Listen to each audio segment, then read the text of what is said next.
তুমি কি জানো, হাতি দিয়ে কাবা ভাঙতে এসেছিল এক শক্তিশালী বাদশাহ, কিন্তু আল্লাহ কি করেছিলেন জানো?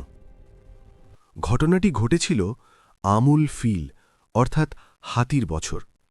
ইয়েমেনের শাসক আব্রাহা চেয়েছিল মানুষ যেন মক্কার বদলে তার বানানো গির্জায় যায়, কিন্তু আরবরা তবুও যেত কাবা শরীফে। রাগে সে বিশাল বাহিনী নিয়ে কাবা ধ্বংস করতে রওনা দেয়। তার সেনাবাহিনীতে ছিল বড় বড় হাতি। মক্কার মানুষ ভয় পেয়ে পাহাড়ে আশ্রয় নেয়, কিন্তু তারা জানত এই ঘরের মালিক আল্লাহ নিজেই।